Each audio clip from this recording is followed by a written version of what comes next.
Hello, hello, hello. Welcome to the channel today. Hope you guys are doing awesome. This is video numero dos. So I'm doing it long format today. I hope it looks all right.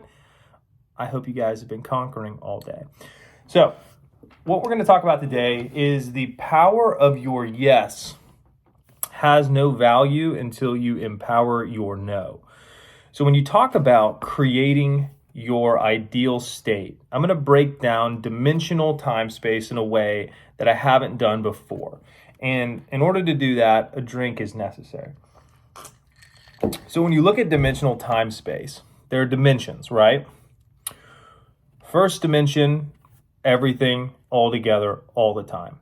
Second dimension is a piece of paper, a line on a piece of paper. You have a 2D drawing. You have a drawing that is essentially the 2D scape on a piece of paper.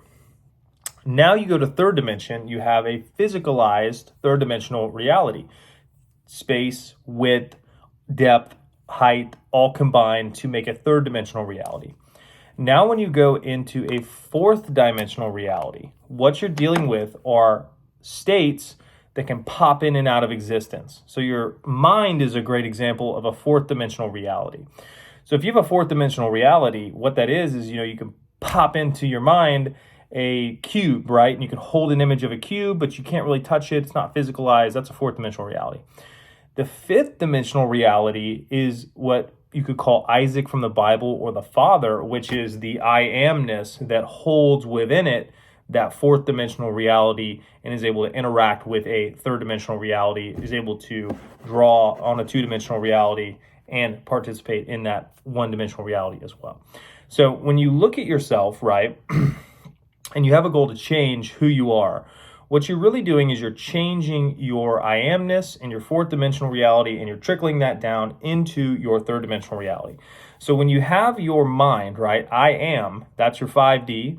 4D is all of the mental interplay in your time space, your imagination, your Christ consciousness. You have that, and then you put attention on that with your fifth dimensional awareness. I am Jacob Edens, and then that will physicalize and crystallize into a third dimensional reality. So when you look at it from that process, what you're essentially doing with your I amness is you're picking and choosing the different things in your fourth dimensional reality that you want to hyper focus on and allow to manifest into that third dimensional reality. So when you have focus, right? Everybody harps on focus and controlling your attention.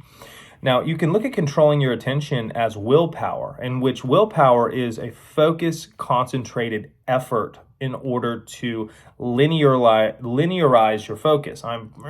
This is where my attention is. You can do it like that, or my preferred definition of focus is selective ignorance. So focus is very easy when all you do is ignore everything until there's one thing left to look at, and then you naturally will focus on that because you're always going to be focused on something.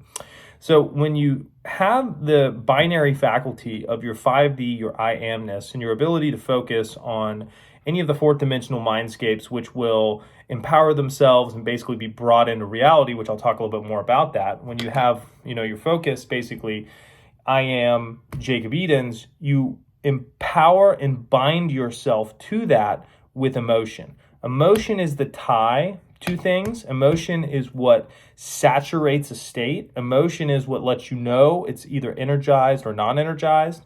You can feel the potency and the reality of something by the amount of emotion that's invested in it, or you're indifferent to it. If you're indifferent, you have no emotion around it and it just slides right off you, right? Like if somebody calls you a redheaded stepchild, you're like, all right, cool.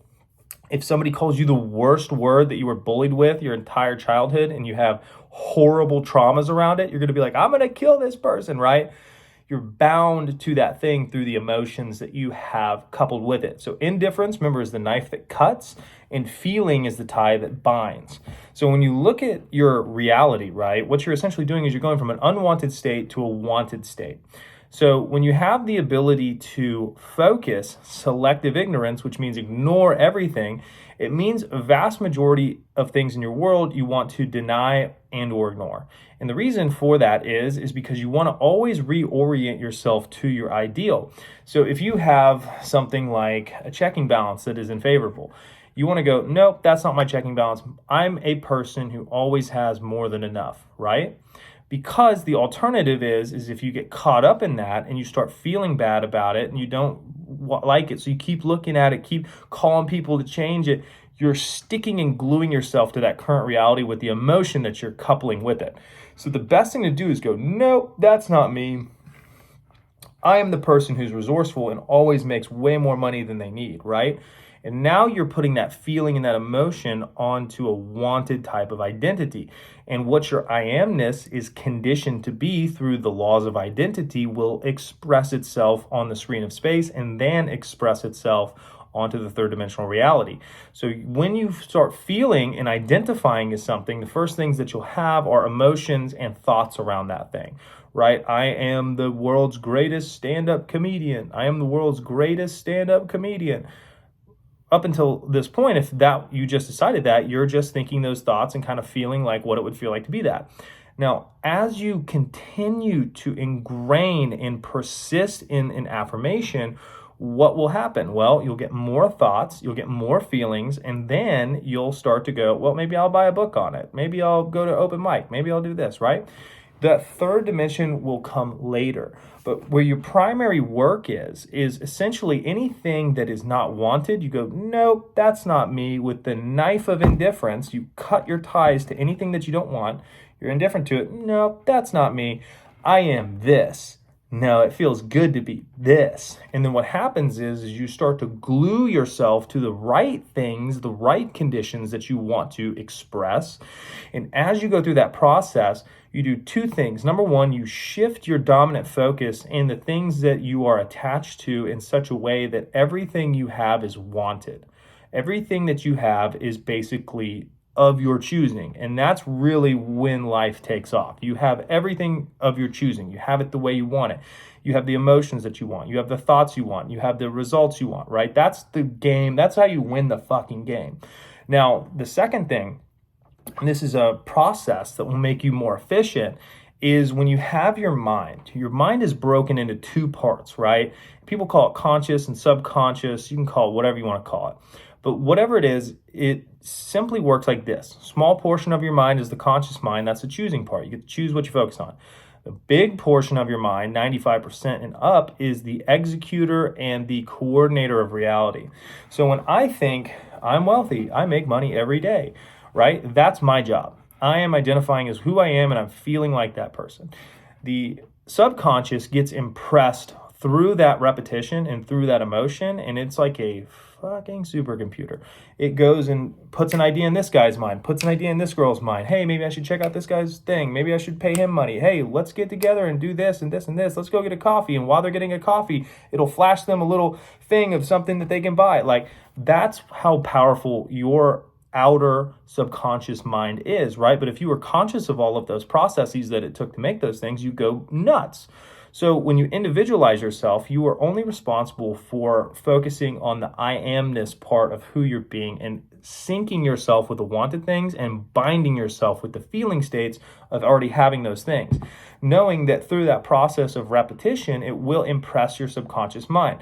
Now, as you go through this and you start to identify as something that is maybe not what you have been in the past, you will have lots of things that come up that are unwanted. So I am healthy. Boom, you feel really shitty in your body. Oh my God, I ate all of this bad food.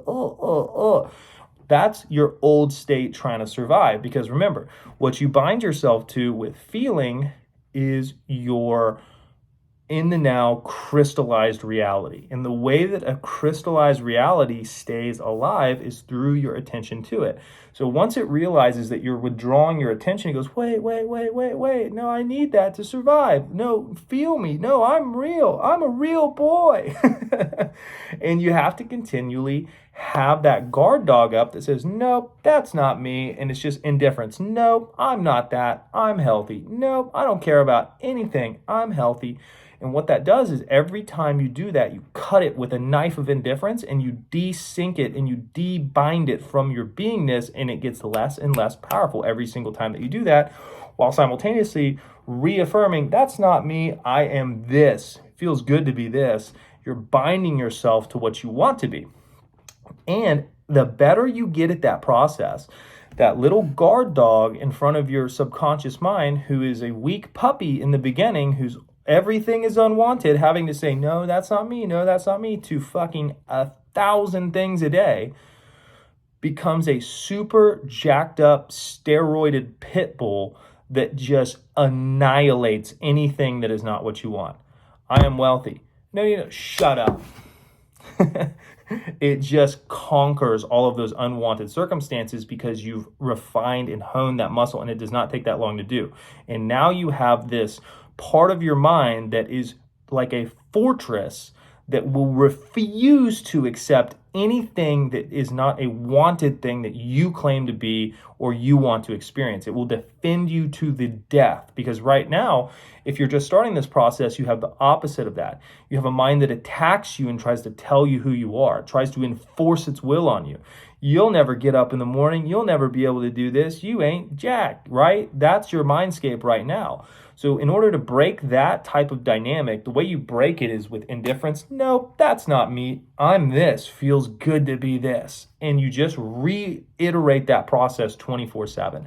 Because I promise you what happens is you train that part of your mind that's the guard dog to be unconsciously competent to the level of which you don't have to pay attention to it anymore. You go, man, it would be nice to be, make an extra 100 grand this year, or whatever your goal is. And then your mind will just go, okay, this is what you want. Cool. All right. I'm a dude who's able to make an extra 100 grand. I can see how that would happen. Wait, but you never deleted. Whereas before, all of these things would attack you and tell you why it's not possible. Now you're living in a reality where you have mad mental defenses that just will not tolerate bullshit. So I hope you guys enjoyed this. If you want coaching, click the link tree. Other than that, go conquer.